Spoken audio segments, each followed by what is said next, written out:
dukunnya kalau di salah satu anak ibu itu ada yang memuja. Memuja itu melakukan pesugihan, mangai. Oh, ibu saya di situ ngejerit, mangai ngejerit. Jerit-jeritnya ya kayak ibu ngelahirin anak tapi anaknya mau ngebukti bapaknya gitu tuh. Saya selalu manggil Kuntinya, saya manggil Buyut Kunti, Buyut.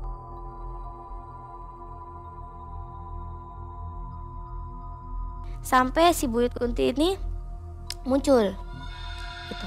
Setelah muncul, saya bilang saya mau beli ruko, jangan berpikir-pikir.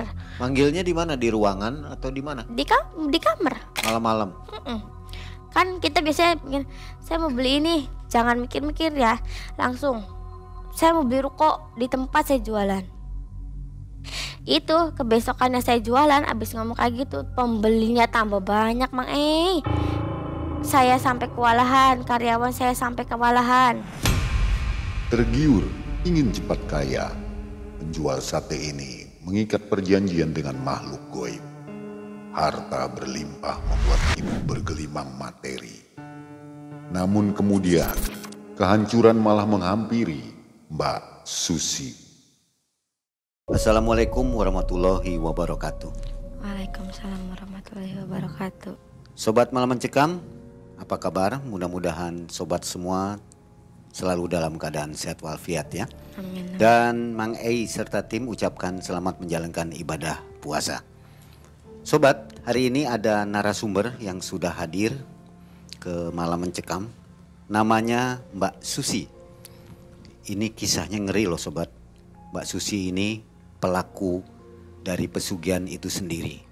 Mbak Susi berjualan sate dan melakukan pesugihan. Mbak Susi, kenapa Mbak Susi mau menceritakan ini ke Malam Mencekam? Ya karena mau berbagi pengalaman aja gitu. Karena ini kisah yang tidak baik gitu ya. Iya, saya harap sih nggak ada yang mau niruin juga. Jangan gitu. sampai ditiru ya. Saya juga ini tuh bener unek-unek udah dari lama, mau cerita juga dari siapa gitu kan. Kenapa nggak curhatnya ke teman? Ya karena tak malu gitu. Kalau kesini nggak ada yang tahu ya. Iya. Oke, jadi menggunakan penutup wajah supaya ini tidak diketahui orang banyak ya wajahnya Mbak Susi. Karena ini adalah sebuah aib begitu ya. Iya betul. Mbak Susi, aktivitas apa sekarang ini? Saya sekarang ini single parent, Mang. Jadi suami udah nggak ada sekarang ya? Nggak ada. Udah bubar. Iya. Puasa Mbak Susi? Alhamdulillah puasa. Mudah-mudahan lancar ya. Amin. Dan Sobat Malam Mencekam, jangan kemana-mana. Jangan sampai skip videonya, ini kisah nyata di tahun 2017 dan 2018. Di mana Mbak Susi mengalami atau menikmati kekayaan dari hal yang tidak baik gitu ya. Malam Mencekam, semakin malam semakin mencekam. Inilah Mbak Susi.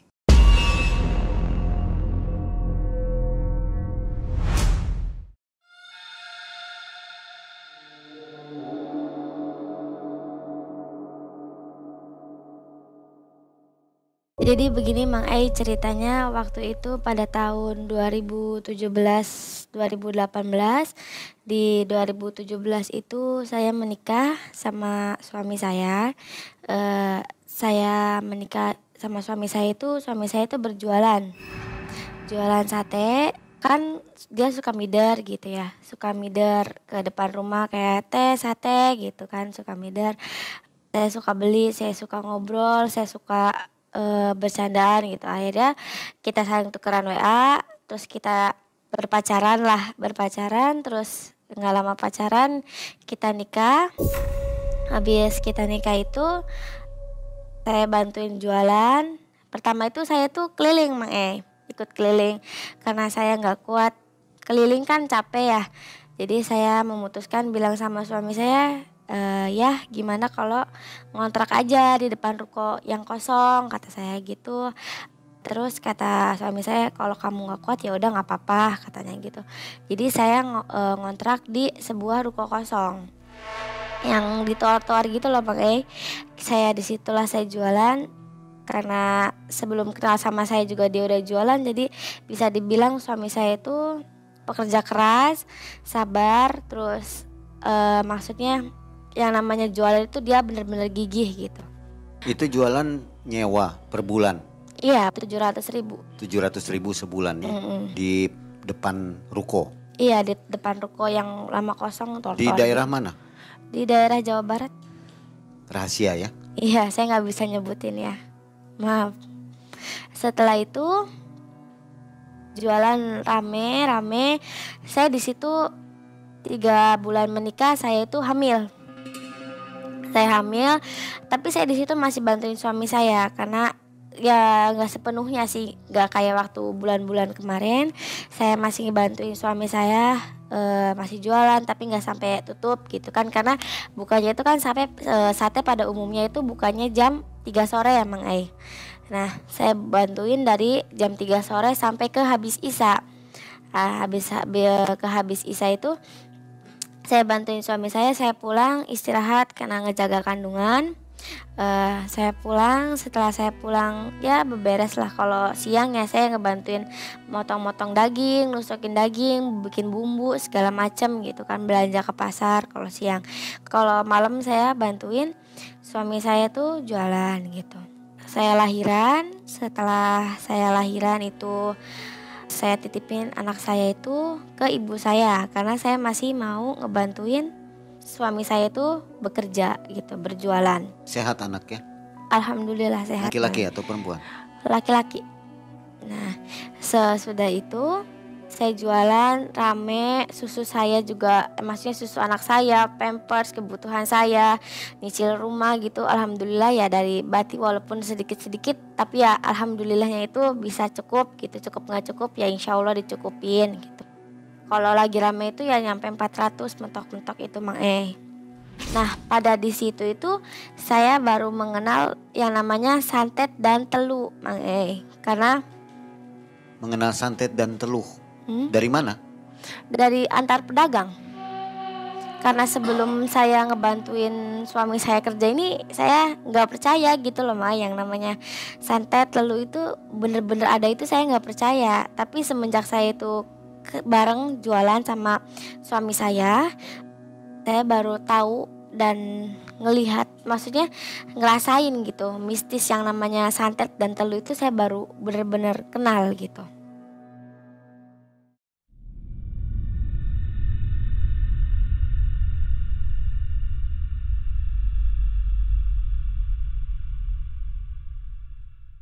Saya inget banget waktu itu hari Senin malam Selasa. Sore Senin itu saya berangkat biasa aja gitu kan, kayak dari rumah racik-racik. Terus jam 3 berangkat. Biasa aja gitu, dasar. Terus bikin bumbu buat yang baluran satenya itu gitu. Kayak biasa aja gitu.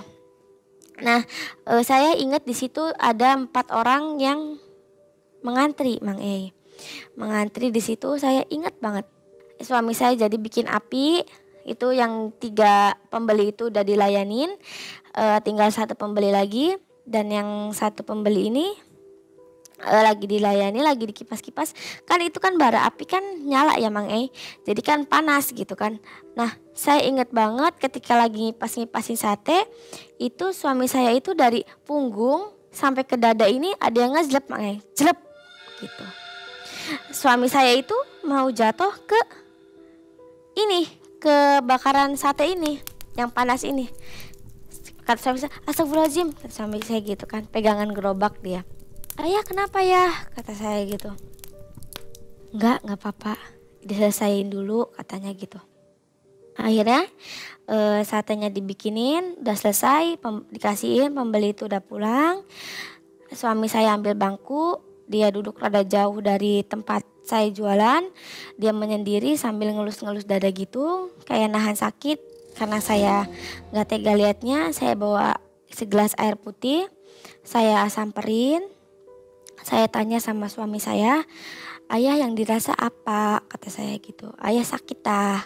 Kalau sakit, ayo beberes aja, kata saya tuh. Enggak apa-apa katanya. Terus saya bilang, ya udah nih minum dulu biar tenang gitu kan. Maunya tolak angin katanya. tolong beliin saya tolak angin.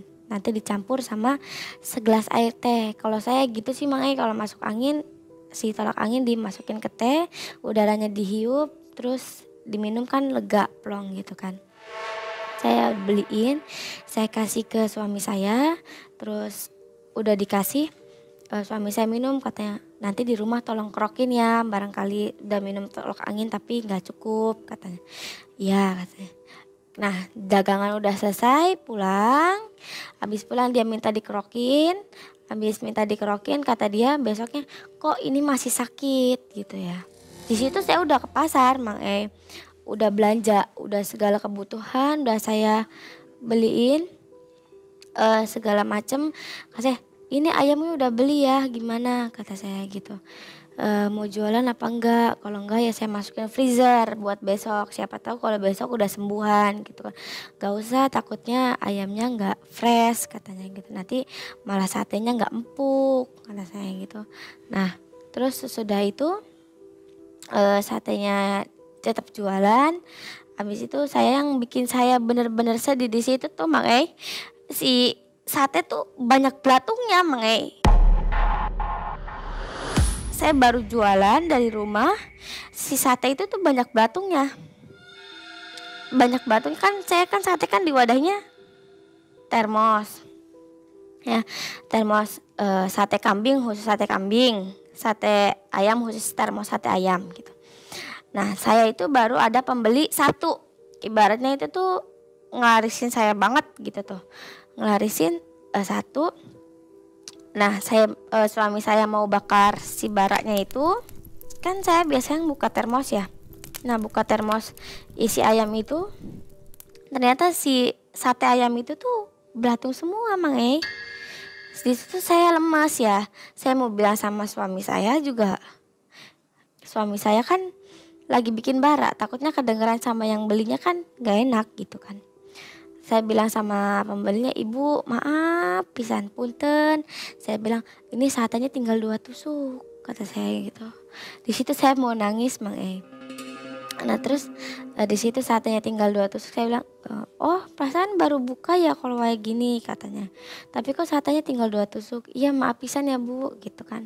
Nah terus suami saya di situ kayak marah gitu Mang sama saya. Kamu apa-apaan sih ndak, orang baru buka katanya. Kenapa udah langsung bilang ke orang udah itu, kamu lihat aja sendiri sate kita banyak belatungnya gitu kan. Terus kata suami saya, mana coba ayah lihat. Dilihatlah, bumbunya juga dilihat, itu bumbunya tuh muntruk Mang banyak busanya. Berarti kan itu kan apa namanya basi gitu kan, basi. Nah saya bilang udah tutup aja, tutup kata saya tuh. Nah tutuplah kita. Setelah tutup saya pulang sama suami saya beberes. Pada nanya tuh orang-orang yang jualan di sebelah saya, kenapa baru buka udah tutup gitu kan. Saya bilang ada keperluan lain kata saya gitu. Kita pulang kata suami saya, ini udah gak beres ndak katanya gitu ya. Ini mah udah bener-bener gak beres katanya gitu. Maksudnya apa ya gitu kan. Ya biasa pedagang antar pedagang katanya gitu. Karena suami saya itu jualan gak pernah libur Mang Jualan terus lagi dia badannya enak gitu, gak ada yang dirasa, dia selalu jualan gitu. Gitu kan. Jadi kan orang-orang pada aneh, ini orang gak pernah libur tapi dagangnya rame terus gitu kan. Di situ yang jualan sate ada lagi? Ada.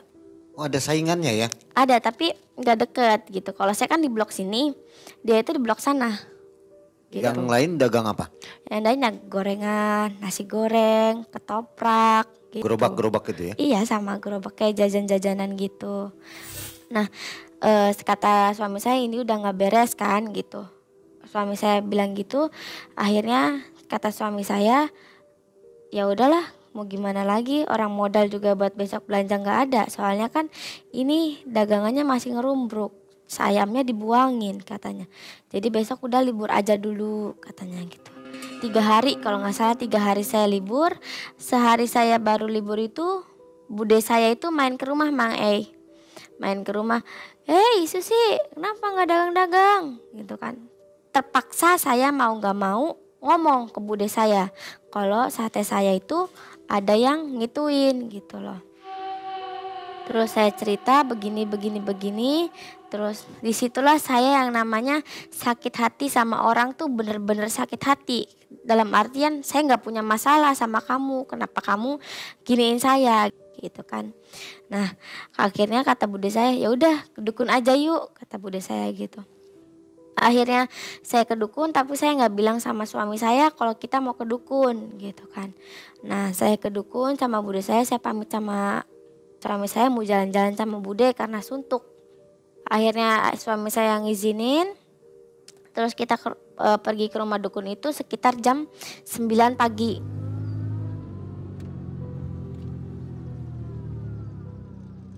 Jam 9 pagi saya datang ke dukun itu, saya cerita kalau dagangan saya sepi gini.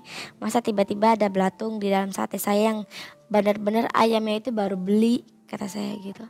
Terus kata dukunnya, nanti besok kamu kesini lagi, tolong kesini lagi bawa anak kecil yang belum balik.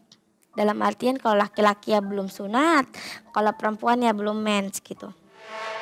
Terus kemudian kebetulan bude saya itu punya anak laki-laki umur 7 tahun belum sunat. Akhirnya besoknya saya bawa ke situ.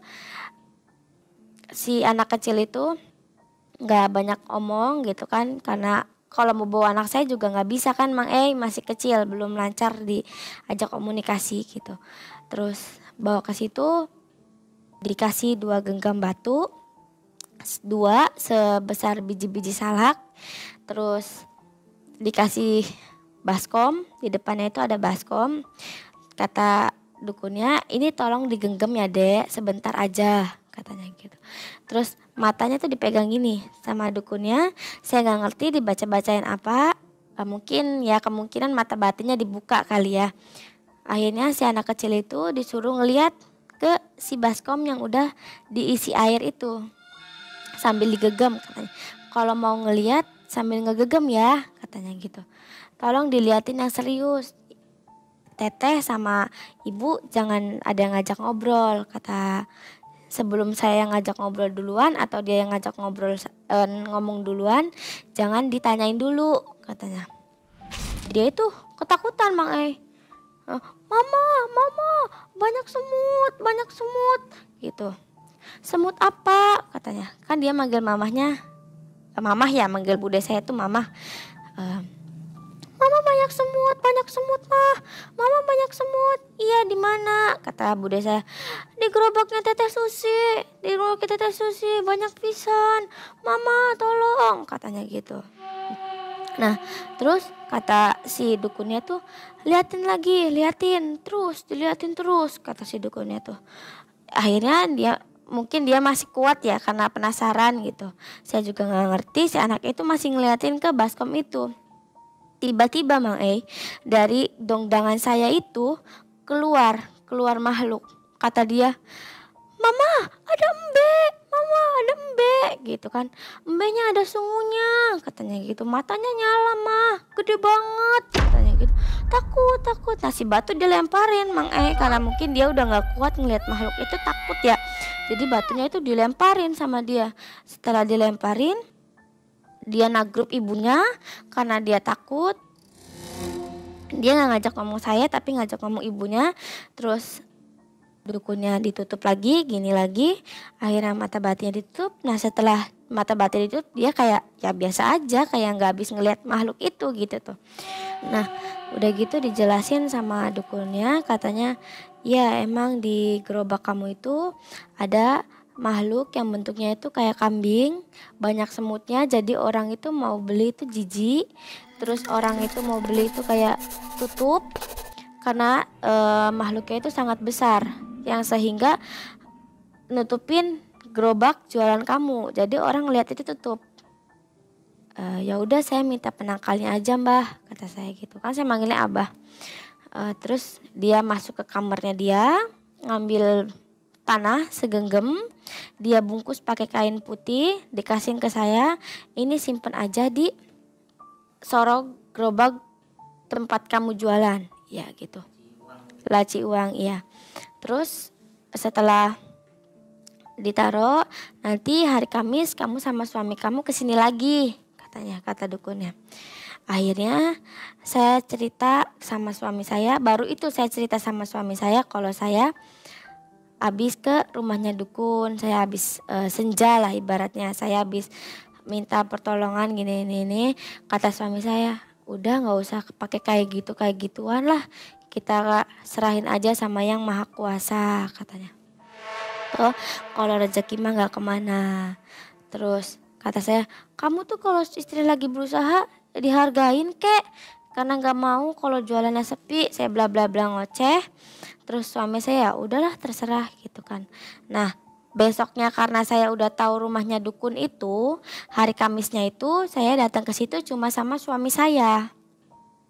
Sama suami saya datang ke situ, itu saya itu dikasih air di botol aqua, dikasih abu gosok yang buat cuci piring, sama dikasih garam kasar.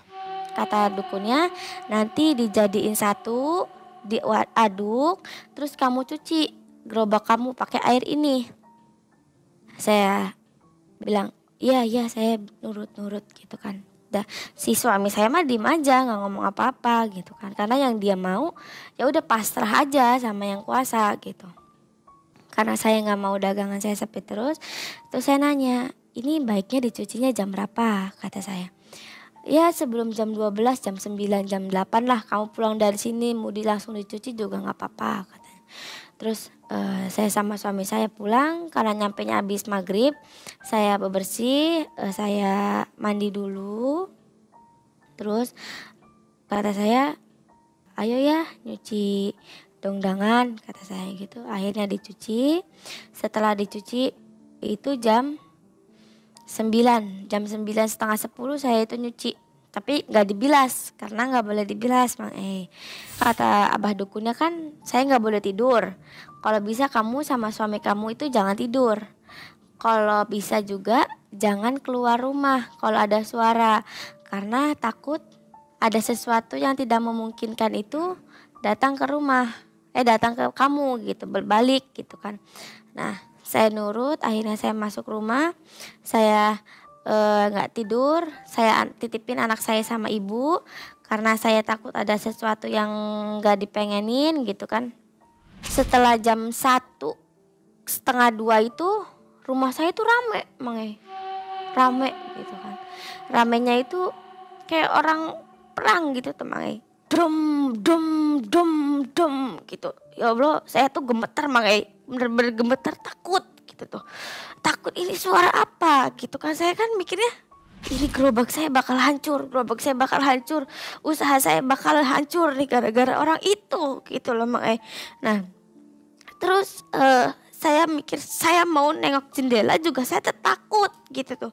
Terus kata suami saya, Bun jangan keluar ya Bun, di sini aja, apapun yang terjadi kita terus bersama, kata suami saya gitu. Terus udah gitu, itu kaca, yang namanya kaca kan gerobak itu ada kacanya ya Mang itu kayak pecah gitu. Saya takut banget. Tetangga saya itu ngedengar gitu. Setelah subuh kan ada asola gitu kan Mang. Setelah itu suara itu redup, hilang. Saya sama suami saya cuma di dalam tuh ya apa sih ya, berpelukan lah, tapi ya takut gitu. Terus saya mikirnya, ya ini mah udah hancur, bikin gerobak baru, kata saya tuh. Ya Allah, pusing lagi aja, kata saya tuh. Saya Emang gerobaknya hancur sih tuh? Si gerobak setelah pagi itu seakan-akan gak terjadi apa-apa. Nah saya langsung manggil suami saya, ayah gitu kan. Kenapa Anda manggilnya teriak-teriak, kata suami saya. Lihat gerobak kita gak kenapa-napa. Terus yang semalam itu suara apa ya, kata saya gitu. Ayah dengar sendiri kan, ada suara bom, ada suara ini, suara itu, kata saya. Iya Bun, tapi kok ini gerobak kita gak kenapa-napa gitu, kata suami saya. Di situ saya benar-benar heran. Akhirnya pun saya itu gak langsung berpikir panjang, mandi.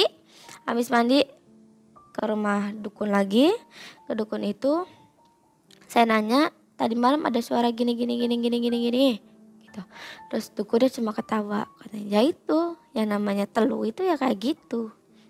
Terus suami kamu masih sakit nggak, katanya gitu, dadanya masih sakit nggak? Enggak, kata suami saya, enggak sakit, udah nggak ada yang dirasa. Nah, saya mau minta petunjuk nih, kira-kira baiknya, langkah baiknya itu saya tuh jualannya kapan ya, kata saya. Oh ya besok juga nggak apa-apa, katanya gitu. Mau lusa juga nggak apa-apa, terserah lah itu maunya kapan, katanya. Oh ya udah, gimana kalau lusa, kata saya. Ya udah boleh, gitu kata dukun. Boleh boleh boleh. Saya nggak mau terulang lagi, saya minta penangkal biar nggak kejadian yang sama itu terulang gitu. Dikasih minyak wangi gitu, katanya kalau mau jualan itu dilepetin ke gerobak, katanya. Nah iya Mang di situ saya udah mulai jualan lagi. Saya usahanya alhamdulillah kayak dulu gitu tuh, maksudnya rame, omsetnya tercapai lagi, sehari 350 300 sampai 400 itu bisa kecukupan lagi, tapi itu nggak berlangsung lama. Ternyata Cuma yang nyerang itu siapa ya? saya itu punya curiga sama nih satu orang nih gitu. Saya punya curiga sama satu orang. Yang dagangannya sama. Iya, karena kan tempat saya dulu, lalu tempat dia. Jadi kan otomatis dia kalau mau berangkat jualan itu kan ngelewatin dagangan saya ya. Itu yang namanya suami istri itu ngeliatinnya gitu. Mungkin dia mikir, ini orang kok nggak kapok-kapok ya gitu.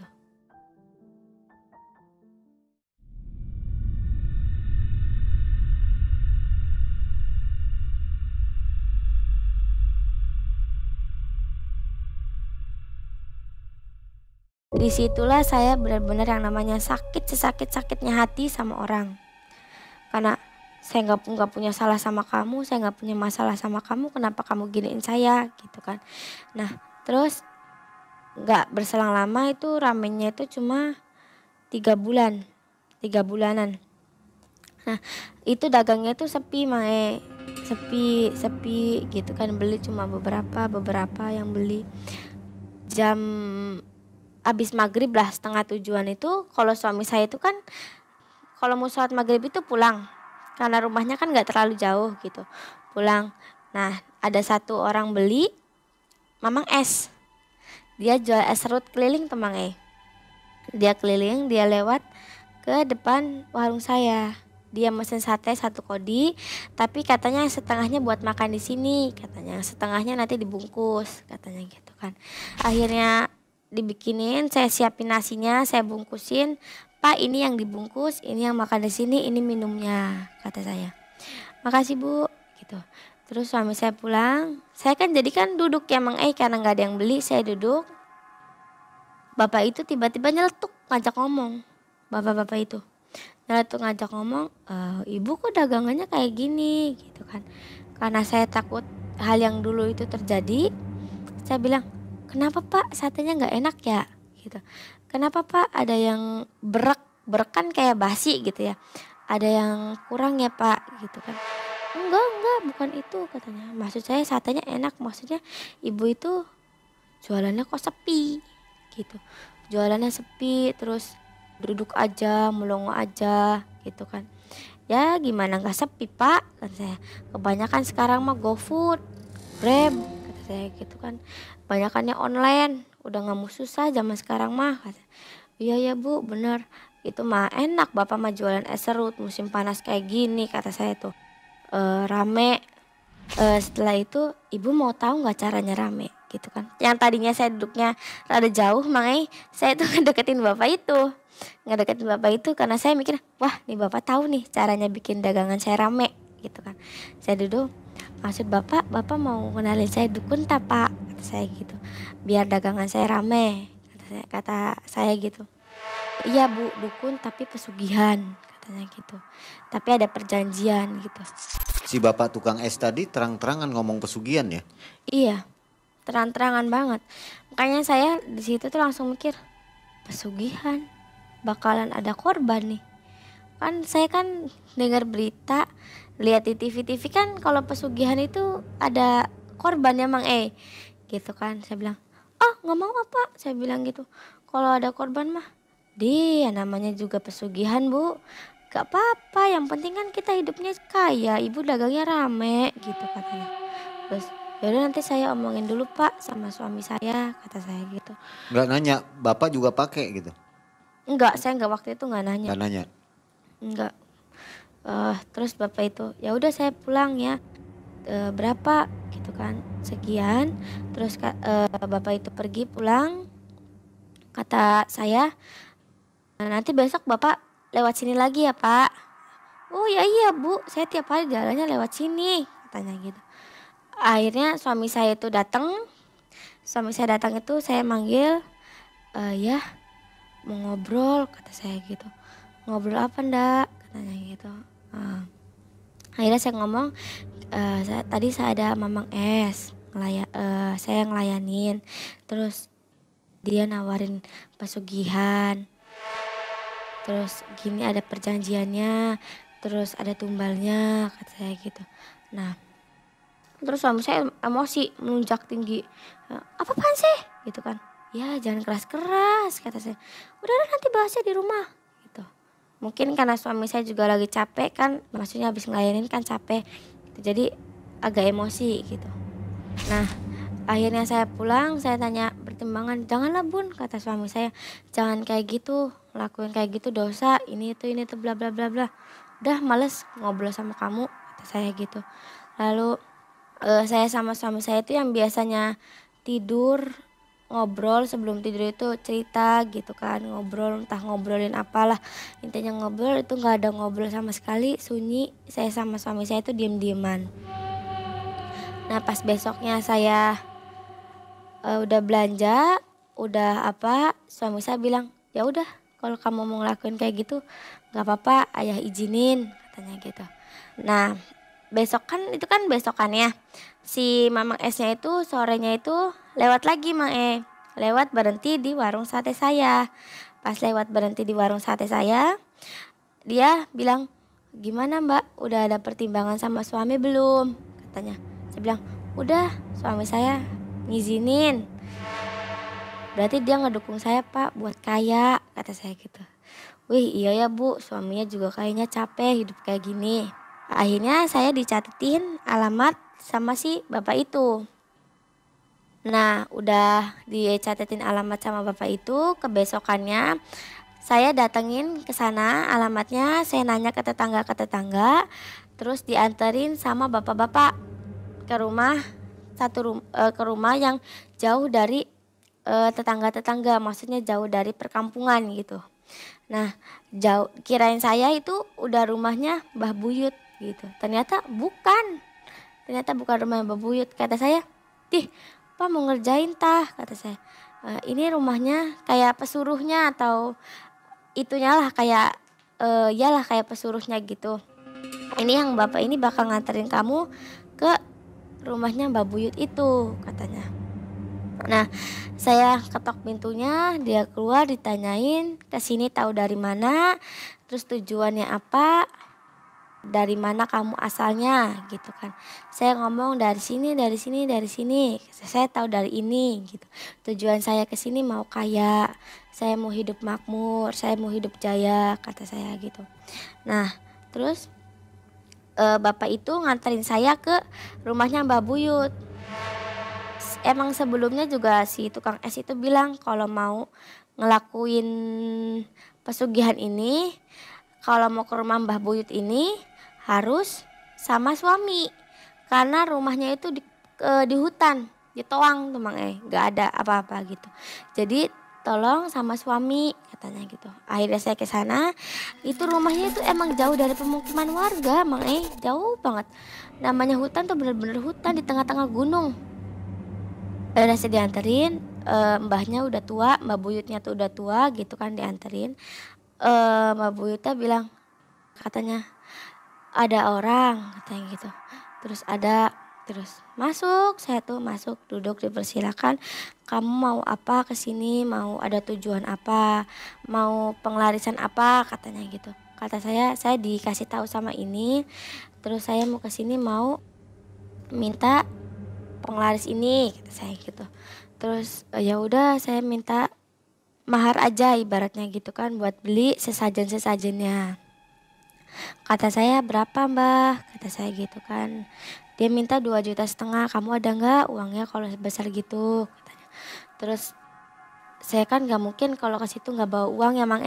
Jadi saya bilang, ada, kata saya gitu. Ada, kata suami saya, nuril saya gitu kan. Karena mikirnya itu tuh uang modal sama uang kontrakan gitu. Akhirnya saya kasihin itu ke bebuyutnya, nanti malam Jumat Kliwon kamu kesini lagi ya. Terus Dia saya, ngasih tahu nggak kalau ada tumbal atau syarat lain? dia bilangnya sih nggak ada. Dia nggak ngasih tahu ya? Iya, nggak ngasih tahu sebelumnya gitu. Nah udah kayak gitu saya pulang, ya inget-inget ya malam Jumat Kliwon nanti kita kesini lagi ya. Kamu kenapa pakai uang kontrakan gitu kan, kamu kenapa pakai uang belanjaan ya gitu, dia ngomong gitu. Terus saya bilang udah nanti juga diganti, kata saya gitu. Terus abis itu datanglah malam Jumat Kliwon. Akhirnya saya tutup jualannya, saya ke situ. Pas saya ke situ, Mbah Buyut itu udah nyediain kelapa dogan yang warna hijau tuh Mang. Kelapa dogan, pendil tutup telur, sama kembang setaneman. Setaneman tuh 7 rupa. Itu dibawa sama dia di nampan gitu, dibawa sama dia ke goa. Goanya itu nggak jauh. Saya suruh ikut sama suami saya, tapi suami saya itu nggak masuk. Suami saya di luar, yang masuk itu yang ritual saya sama Simbah Buyut ini. Masuk, goanya juga nggak dalam Mang, cuma ya 5 meteran lah. Saya juga baru jalan berapa langkah udah mentok. Gak dalam, kayak galian tanah tuh Mang. Nah setelah itu ritual gak lama, sejaman tama-tama itu suara klontang klontang gombrang gitu. Sampai 3 kali suara klontang klontang gombrang gitu tuh 3 kali Mang. Kata Mbak Buyutnya, tenang gak usah takut gitu. Karena saya kan sebelumnya belum pernah pure asli ngelihat makhluk kayak gitu. Makhluk luar Mang. Tinggi, besar, rambutnya panjang, tapi kayak kawat yang buat cuci piring tuh kan, acak-acakan ya gitu, tapi rambutnya panjang, lurus tapi panjang, acak-acakan gitu. Bajunya putih tapi udah hitam, udah kotor gitu. Terus ketika berhadapan sama saya, si makhluk itu langsung berbalik badan.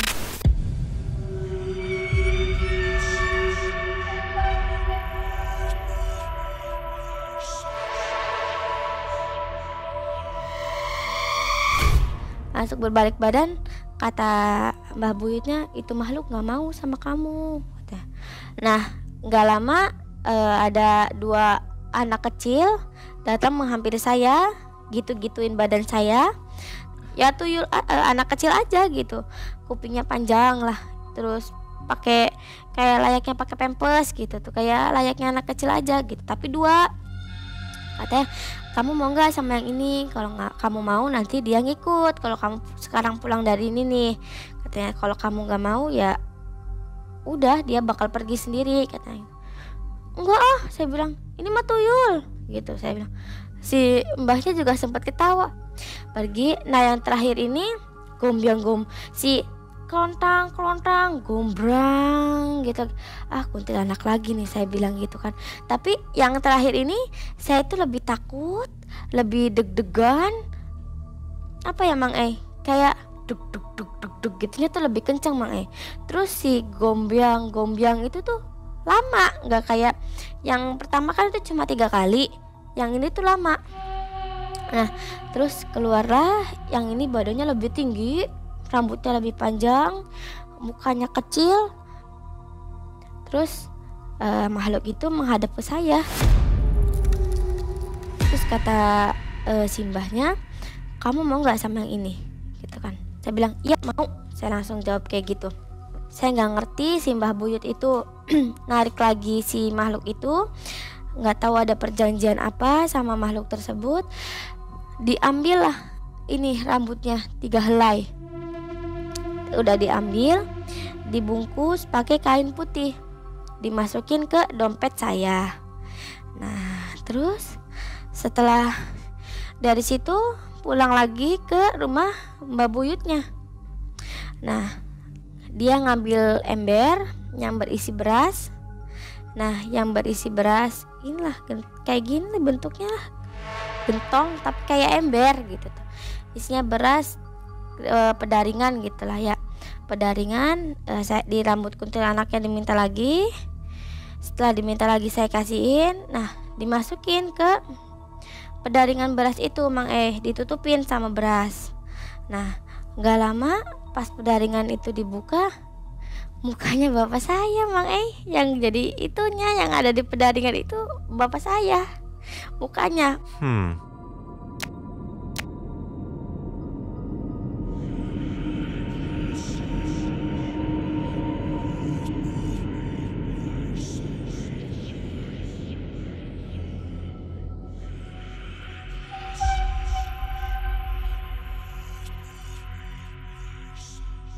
Saya nanya, ini maksudnya apa gitu kan, ini maksudnya apa Pak, kok ada muka bapak saya gitu kan. Ya ini tumbalnya bapak kamu katanya. Iya bapak kamu bakal jadi tumbal selama kamu ngelakuin hal ini katanya gitu. Tapi pas mau setahunnya, dia bilang karena saya di situ mikirnya mau kaya mau jaya itu kan, jadi saya udah, saya yang namanya hidup itu cuma satu kali, mati jadi kodok ya udah nggak apa-apa, mati jadi kadal ya udah nggak apa-apa gitu, karena hidup cuma sekali, mati cuma sekali. Akhirnya saya udah nggak apa-apa, pulang. Jadi tega di situ ya? Iya tega Mang karena pikiran saya mau punya ini, saya mau punya itu. Selama punya sate, selama jualan sate ini saya cuman punya rumah. Suaminya ada di situ? Nggak ada, suami saya ngobrol di depan sama bapak yang nganterin saya ke rumah kakek itu, Mbak Buyut itu. Jadi nggak lihat wajah bapak ya? Enggak, saya sama kakek itu di dalam rumah berdua.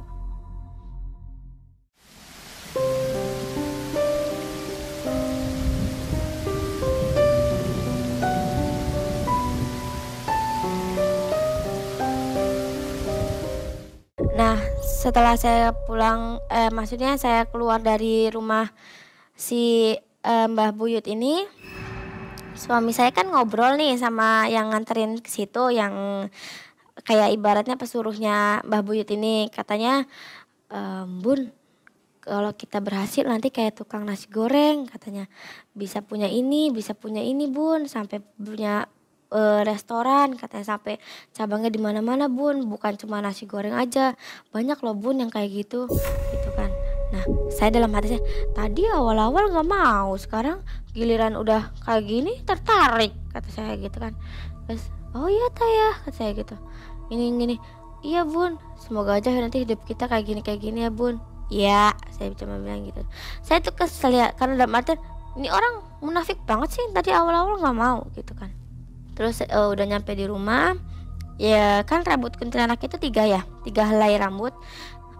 Yang satu saya taruh di lemari, di laci lemari, yang satu saya taruh di dompet, dan satu lagi saya taruh di laci gerobak buat jualan. Nah pas hari pertama mau nyoba nih Mang saya tuh deg-degan banget, takut maksudnya nggak berhasil gitu tuh. Udah gitu takut saya nggak berhasil, ternyata pas nyampe sana ya biasa aja kayak jualan gitu. Ternyata yang biasa pulang jam 10 tuh Mae dari jam 3 abis maghrib udah habis Mae. Saya heran banget. Saya bilang, ya besok kita porsinya banyakin ya. Saya bilang gitu. Terus kata suami saya, iya ya Bun, kok cepet banget abisnya, tumben orang-orang lagi pada pengen sate apa, kata suami saya. Berapa dapat omset? Waktu itu masih 400 biasa. Tapi pas udah sering nambahin nambah porsi itu bisa sehari 8 juta Mang Bertahap ya? Iya bertahap Mang Enggak. sedikit nambah 2 kilo, nambah 3 kilo, nambah, kan biasanya saya bikin itu cuma 4 kilo jadi 6 kilo, jadi 8 kilo gitu. Jadi omset juga tambah bertambah dan sampai saya punya karyawan gitu. Sebelum saya buka nih Mang yang namanya orang itu udah ngantri panjang sampai 11 belah. Kan saya takut mikirnya pakai pesugihan atau apa gitu ya. Sampai orang, emang rasanya enak beli sih, beli sate di sini sampai ngantri rela-rela gitu kan. Sampai yang jauh-jauh juga datang. Saya nggak tahu informasinya dari mana, padahal kan saya nggak kayak promosiin di sosmed atau apa gitu kan. Saya nggak tahu ngap itu. Sate tetangga gimana? Ya dia tambah sirik ke saya, tapi dia nggak berani ngelakuin yang namanya si telu-telu itu lagi ke saya gitu. Tapi kata si Mbah Buyut ini, jangan lupa di tanggal 14 malam 15 itu kan purnama Mang si rambut kuntilanak itu harus dicuci. Dicucinya pakai manusia. Saya tuh di situ udah mikir, saya siapa nih gitu kan, atau saya nyari korban siapa gitu kan. Terus kata simbahnya, kamu jangan pusing-pusing katanya, darah sekarang mah udah gampang belinya katanya, sekarang mah udah zaman now katanya tuh gitu, udah canggih, beli aja darah di rumah sakit 2 labu 3 labu katanya gitu kan. Golongan darahnya bebas Apa aja yang penting judulnya darah manusia. Ini kok tambah dipermudah gitu, saya bilang. Kalau tambahnya, kalau iya darahnya di rumah sakit kosong, kamu bisa beli ayam aja, ayam warna hitam, tapi nggak harus cemani katanya gitu. Karena kan kalau cemani kan sampai tulang-tulangnya warnanya hitam Mang daging-dagingnya juga. Kalau itu nggak diharuskan, yang penting ayamnya judulnya hitam, nggak ada polet putih sedikit pun, nggak ada polet warna lain sedikit pun, yang penting ayamnya warna pure hitam. Itu nggak apa-apa. Setiap itu dicuci setiap tanggal 14 malam 15 itu wajib dicuci. Saya suka beli darah ini itu. Nah dagangan saya tambah rame. Saya ngontrak di ruko kosong lama. Ini ditawar orang sampai MM-an gak dikasih, kata saya gitu. Saya harus bisa beli nih ruko gitu. Karena kalau yang punya ruko makan di tempat saya, beli sate di saya itu, dia bayar, saya nggak pernah terima Mang karena mikirnya saya numpang, walaupun saya ngontrak tapi saya numpang di tempatnya gitu. Gimana caranya saya harus beli si ruko ini gitu kan. Nah karena saya karyawan udah banyak, pembeli juga kan bludak gitu ya Mang jadi kan tempatnya makin sempit. Saya mau tempat yang lega, tempat yang nyaman buat pembeli saya. Nah setelah itu biasanya tiap minggu itu yang punya ruko itu bukan main ya, makan di tempat saya gitu tuh, orang Chinese gitu. Saya manggilnya Oo. Biasanya Oo itu manggil saya gitu Bu Haji, karena saya jualannya pakai kerudung gitu kan. Nah ini Oo nggak kesini-sini, saya mau ngomong gitu kan. Nah saya itu setiap ada keinginan mau beli rumah, beli mobil atau apa itu, saya selalu manggil kuntinya Mang Saya selalu manggil kuntinya, saya manggil Buyut Kunti, Buyut.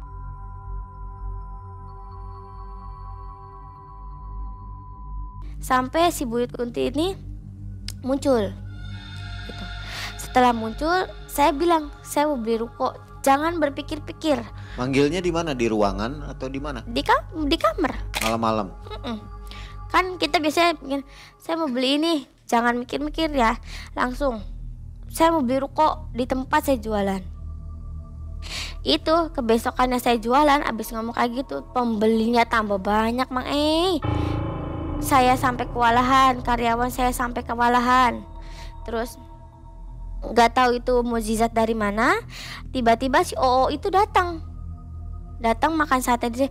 Bu Haji udah lama nggak ketemu ya, saya pesen ya biasa katanya gitu.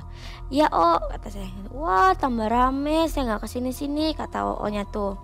Itu sekitar 7 bulanan Mang saya ngelakuin itu. Saya ngobrol biasa kan, saya bilang, punten sih kata saya mau ngontrak aja lah, kalau nggak boleh itu saya mau ngontrak, soalnya saya dagangannya udah tambah banyak kata saya gitu kan. Duh nggak usah dikontrak sih, dibeli aja ya, gitu. Loh ini orang dibeli sama orang lain gak boleh, kenapa sama saya suruh dibeli gitu kan. Akhirnya juga saya deal-dealan sama OO-nya, dibeli sama saya itu sampai lesehan, di dalam ada, lesehan ada, di kan itu kan tingkat Mae, di atas juga ada gitu kan. Berapa waktu itu beli? 1,2 M tapi dicicil Mae. Tempo gitu. Tempo, kata 8 bulan harus lunas katanya gitu, bisa nggak katanya. Ya udah saya percaya sama kamu, soalnya kamu udah jualan di sini udah lama katanya. Ya udah. Nah pas udah jaya-jaya lagi, nah pas 2 bulan lagi mau 1 tahun, pas 1 tahun kan kata Mbah Buyutnya kalau 1 tahun kamu bakalan kedatangan harta yang berlimpah gitu kan Mae, karena di situ bapak saya meninggal.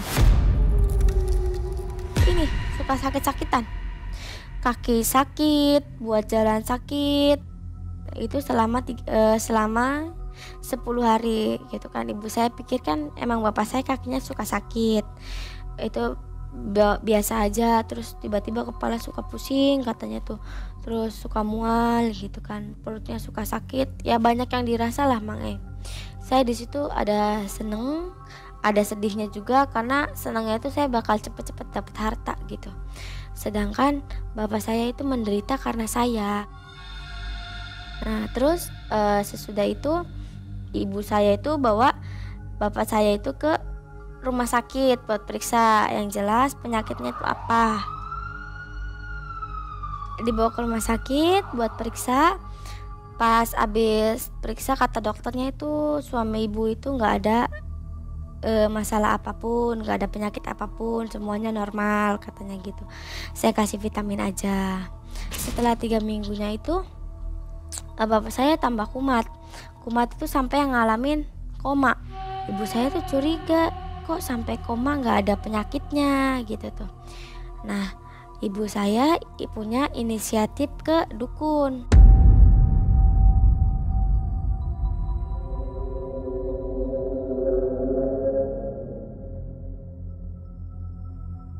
Kata dukunnya kalau di salah satu anak ibu itu ada yang memuja itu melakukan pesugihan Mangai.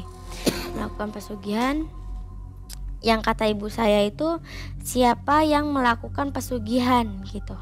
Terus kata dukunnya bilang anak ibu yang perempuan, yang anak ibu pertama. Oh ibu saya di situ ngejerit Mangai, jerit-jeritnya ya kayak ibu ngelahirin anak tapi anaknya mau ngebukti bapaknya gitu tuh. Setelah itu ibu saya main ke rumah saya. Setelah main ke rumah saya, dia langsung gedog-gedog itu pintu rumah. Saya itu dituduh sama ibu saya, dasar anak gak tahu diri, dasar anak digedain malah bukannya nyenengin gini-gini. Ibu saya marah, kamu maksudnya apa ngelakuin pesugihan ini, maksudnya apa gitu kan. Lihat bapak kamu di rumah sakit. Saya di situ cuma ngerasain saya kecewa. Habis saya kecewa itu saya nggak bisa berkata-kata lagi gitu kan. Nah setelah itu ibu saya pulang, saya di rumah, saya mikir, saya diem, apa ini harus dilanjutin atau emang harus diselesain gitu loh Mang Ai. Saya mikirnya gitu. Terus kalau diselesain percuma dong, sia-sia, saya udah beli ini, udah beli itu, saya udah punya rumah lagi, kata saya. Ini gimana?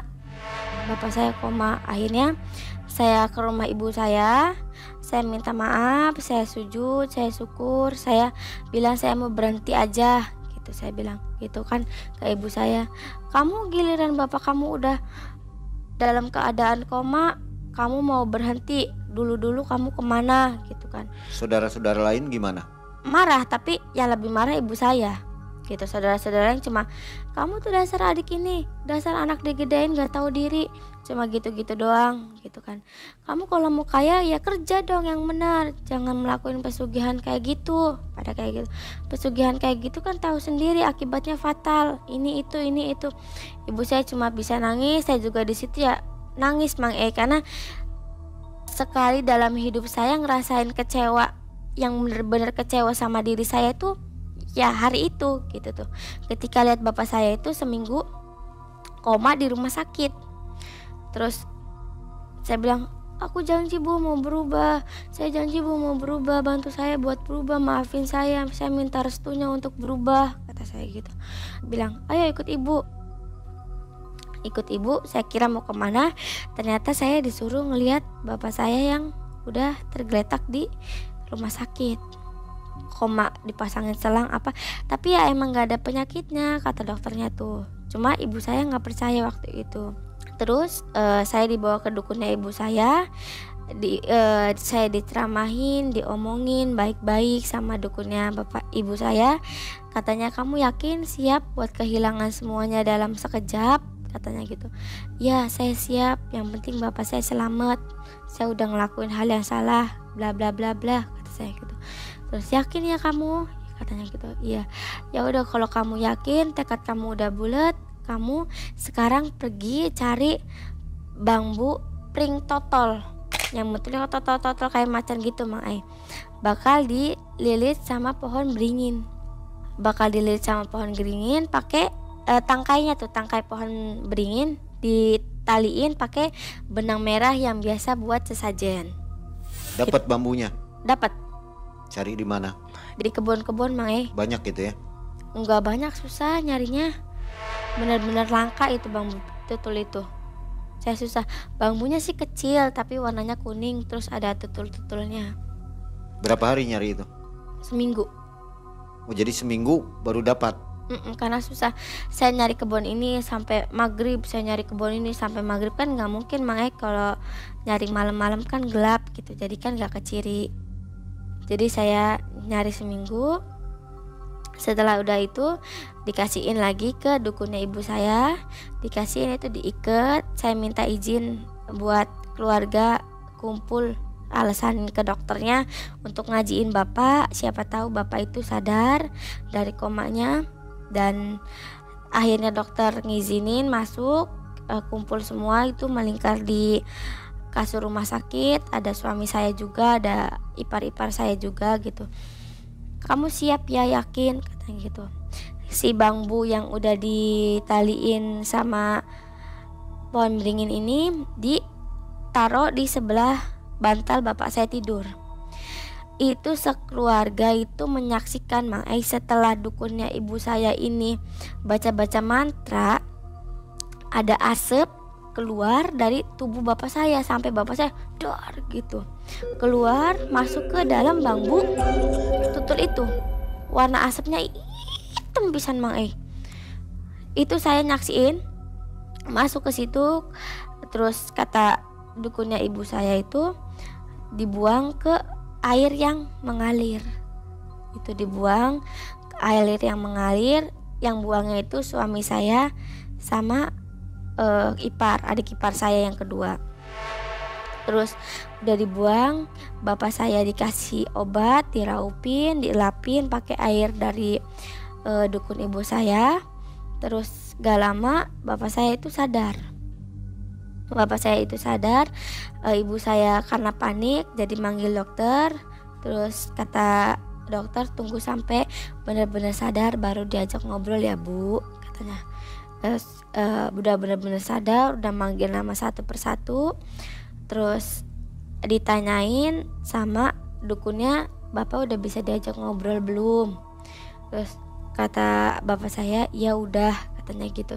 Terus udah kayak gitu, bapak masih inget nggak kejadian 1 minggu selama bapak koma? Bapak masih inget nggak? Katanya, bapak ada di mana? Iya, anak saya yang namanya Susi itu yang udah bawa saya ke alam ini, katanya gitu. Anak saya itu durhaka, katanya gitu. Saya capek-capek ngedidik, saya capek-capek belajarin dia ngaji, apa dia malah membawa saya ke alam kayak gini buat harta kekayaan. Saya di situ langsung nangis, langsung langsung lemes lah, ibaratnya tuh langsung nangis. Saya bilang, bapak hampura, bapak maafin bapak, gini gitu. Ya layaknya orang histeris nangis minta maaf aja gitu ya. Terus, "Saya nggak mau ngakuin kamu anak saya, kamu udah ngebuat saya kayak gini," katanya, kata bapak saya gitu. Karena ngedengar saya nangisnya itu kenceng, jadi kan suster, dokter kan datang, "Mai, jangan ribut ya," katanya, "kalau ribut mending keluar." Akhirnya saya keluar, saya cekcok sama keluarga, bertengkar sama ibu juga bertengkar lagi. Nah udah gitu saya dimaafin sama bapak saya. Terus akhirnya satu persatu harta saya itu melorot, Mang, pelan pelan pelan pelan. Nah di antara melorot itu saya itu sering cekcok sama suami saya. Melorotnya seperti apa prosesnya? Kayak ya omset sepi gitu loh, Mang. Tiba-tiba pembelinya nggak ada. Iya, kayak dulu lagi gitu. Terus kadang sisanya masih banyak, terus ngelambruk gitu kan. Terus Kan banyak harta masih. iya, itu dipakai lagi buat modal, dipakai lagi buat modal gitu kan. Rukonya dijual. Simpanan belum dijual. Saya masih mempertahanin sampai akhirnya di titik terendah saya maksa buat jual lagi ruko itu ke si Oo lagi. Dijual lagi ke si Oo. Terus saya sering cekcok karena pusing nyari utangan kemana-mana kan, Mang, buat modal. Gimana caranya biar usaha saya itu nggak tutup, nggak bangkrut gitu. Sering bertengkar sama suami saya gara-gara hutang tambah banyak. Akhirnya rumah yang saya beli pakai uang pesugihan ini saya jual terpaksa. Saya juga balik ke rumah yang hasil jeripayah saya beli keringat saya sama suami saya pakai uang jualan sate. Cuma itu yang gak hilang, yang lainnya itu hilang. Karyawan saya pecatin, jualannya semula lagi gitu kan, cuma dapat uang segitu. Terus saya sering cekcok, akhirnya rumah tangga saya sama suami saya harus berpisah karena kecekcokan antara saya sama suami saya karena hal utang gitu. Jadi menurunnya itu berapa lama? Menurunnya itu sekitar setengah tahunan, Mang. Pelan. Setengah tahun habis semua? Iya, habis semua tapi pelan-pelan gitu. Selama setengah tahun. Sampai hubungan saya sama suami saya juga habis gitu. Nah setelah kejadian itu hidup kembali, ibaratnya miskin kembali. Miskin kembali saya. Terus ada gangguan nggak? Tagihan-tagihan perjanjian dari makhluk gaib? Oh, nggak ada sih. Kan si rambut itu saya buang. Nggak ada yang datang kuntilanak? Nggak ada. Jadi sekarang bertobat setelah itu? Iya, udah saya ya udahlah pasrahin aja sama Allah, toh rezeki juga ada di depan mata gitu. Kapok ya? Menyesal? Iya, nyesal banget, Mang. Sobat Malam Mencekam, kembali narasumber mengungkapkan kisah nyatanya bahwa melakukan pesugihan itu tetap akhirnya kehancuran ya. Bukan malah kaya, malah yang ada juga terbawa ya. Iya. Hidup menjadi susah, rumah tangga hancur, orang tua juga hampir diambil ya. Terima kasih Mbak Susi. Semoga rumah tangganya akan utuh kembali ya. Barangkali aja suaminya akan kembali dan harmonis kembali keluarganya. Sobat Malam Mencekam, terima kasih.